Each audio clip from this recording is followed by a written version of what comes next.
around 60% of heterosexual women, so women who have sex with men, had an orgasm most or every time they had sex. So reliably had an orgasm every time they had sex. Whereas around 90% of their male partners reported that they had an orgasm almost every time that they had sex.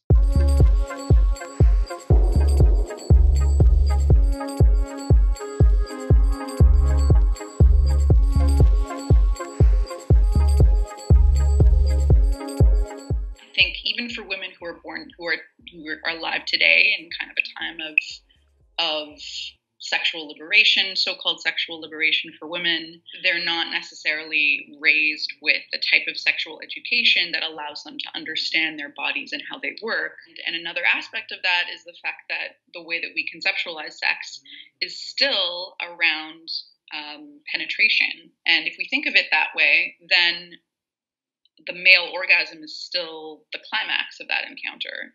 So we're still kind of thinking of it in those terms, which means that a female orgasm would necessarily become kind of a side dish or, an optional, point along that journey. 75% of women don't have orgasms just from penetration alone.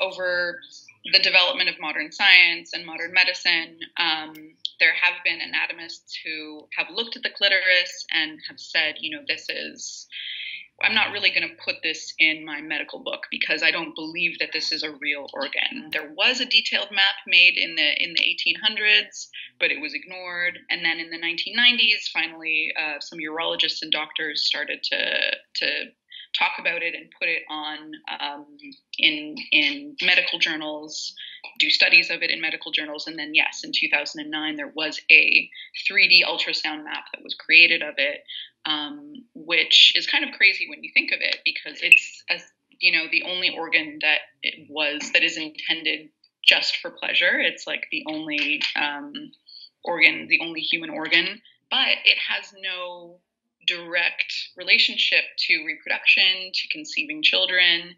So I think it's been ignored for all this time because it didn't fit into our idea of what female sexuality was or should be, which is around reproduction, having children, and not around pleasure. Vanessa's story was remarkable. She is a woman who has always been multi-orgasmic. She's never had problems having orgasms. In fact, she experiences female ejaculations, an expulsion of fluid from glands and also from the urethra. She suffered a sexual assault and she got an infection in the glands that produce some of this fluid. And she went to her doctor and she said, this is the situation, and I think that this is where the infection is. The infection is in the glands called the Skene's glands. And her doctor said, what are you talking about? That's not, her doctor had never heard of female ejaculation. She didn't know what it was. So it was really difficult for her to get a test even done on this liquid. And she masturbated, she ejaculated, she caught it on video. Doctor came back in and she said, look at this. And the doctor was like, okay, I believe you. And that was the only way that she could get the test done. And this is in Canada. This is in Toronto, so it's a relatively liberal country. And her doctor was well-meaning. She didn't mean to deny her experience. She just literally had never heard of what she's talking about. So, which is remarkable. It's 2019 and your doctor doesn't necessarily understand, a thing that happens to you every time that you have sex.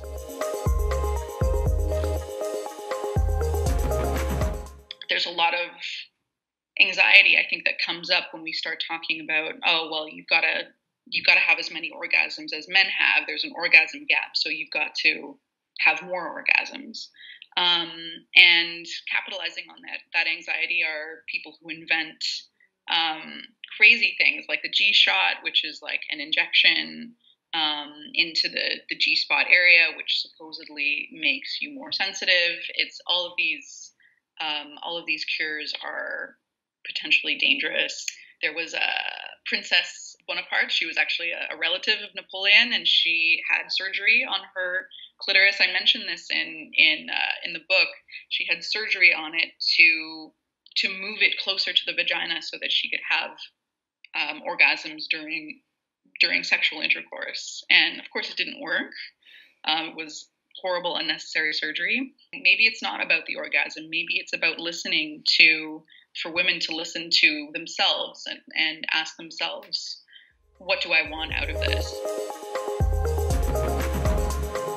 It's really hard to predict. I think there will be a lot more technology involved in sex. There is so much development right now going into technology that allows you to pleasure a partner who lives in the next city, to do it over the internet using different technology that might be embedded or implanted in your body in some way. But for women, I think that we just need to keep talking about it, because whether we have these technological solutions or not, we still need to be comfortable enough with our own desires and our own bodies in order to ask for what we need, so that girls understand that pleasure is normal, that masturbation is normal, and that it's not wrong to spend time discovering your body. I think it's only then that women's sexuality can be